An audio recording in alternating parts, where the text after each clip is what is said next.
What's going on, everybody? Nobly here, and today we are back for another episode of Q&A Monday. We're finally back, and today we're going to be answering a couple questions from Mr. Pineapple.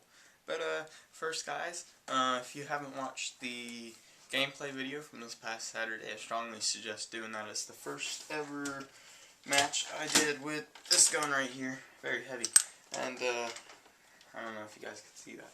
Ooh, so pretty. Anyways, but yeah, it was the first match I ever did with that, and I did pretty good. I got like 6 kills within 15 minutes, and I never got hit. So that was really awesome. It did come really close one time, and that was scary. But other than that, that match was really good, so I strongly suggest you guys go and watch that one if you haven't already. So, I don't really have any updates for the channel. I have some awesome, like, kick butt Battlefield gameplay that I'm going to upload sometime soon. I don't know when. But anyways, we're going to answer some questions from Mr. Pineapple. So, the first question is, what is the best battery to use, and what is the best green gas and CO2 to use? Okay, so first let me address the CO2 and green gas situation, because I get this question asked a lot. I think I've already answered this 3 times or something. But I've never really gotten the question which one's best to use. It's really opinion. Green gas is a lot easier to use, but CO2 performs better in most cases. But CO2 ends up leaking a lot because of the high pressure, and it puts so much pressure on those valves in the magazine that it ends up leaking a lot, and you lose a lot of your gas that way. And, you know, you have to lube it every 2 mags, something like that. So for me, I'd say probably green gas is better for me, but it's really just opinion on whether you want that high FPS and maintenance or just lower FPS, but you don't have to maintenance your gun as much. So that's really just preference between which ones are the best to use. I don't really know if anyone's better to use, but I have heard, I really don't know about green gas at all, because I don't use green gas yet. But I have heard of some CO2 companies, they actually like put lubrication in their CO2, so it's kind of like a green gas mixture, but it is CO2, so you get the high pressure, but you don't have to lube your gun. It's really weird. I don't know, I think it's Umarex that makes those, the lubed CO2 cartridges, but I'm not exactly sure. But if you do enough maintenance to your gun, you know, it doesn't really matter anyway, but it just makes it easier.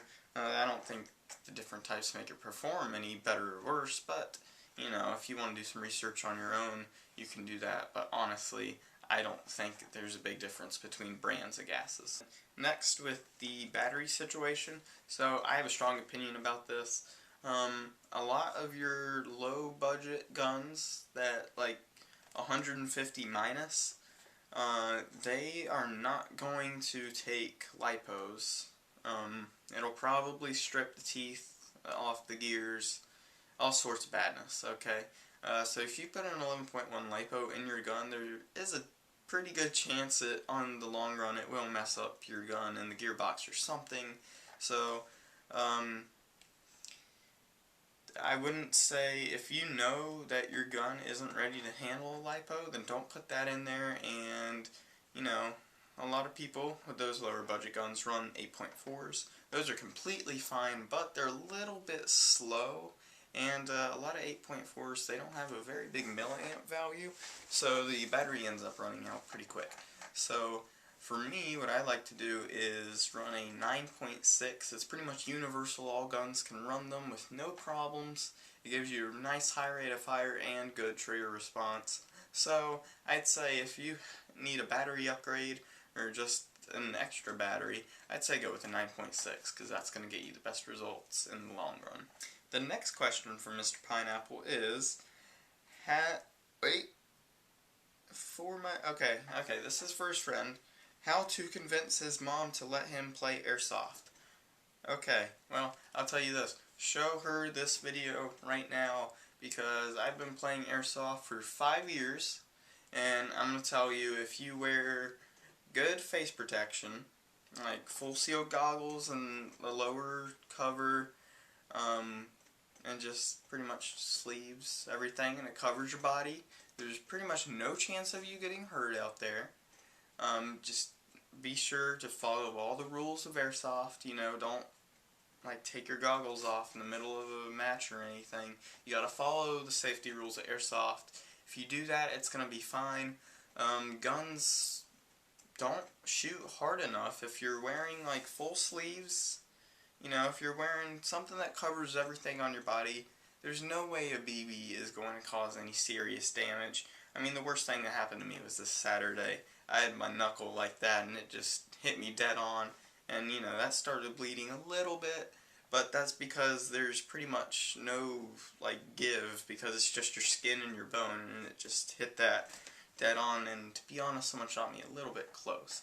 But other than that, I mean, no one has ever gotten injured in Airsoft. It's never anything big. So, Airsoft is a very safe sport as long as you remember to follow those safety rules that go along with the sport. Alright, the last question for the day is how to pick up a girl with Airsoft. This is a good question. It's not possible. Alright guys, thank you for watching. If you have any questions, leave them down in the comment section, and I'll see you in the next one. Goodbye.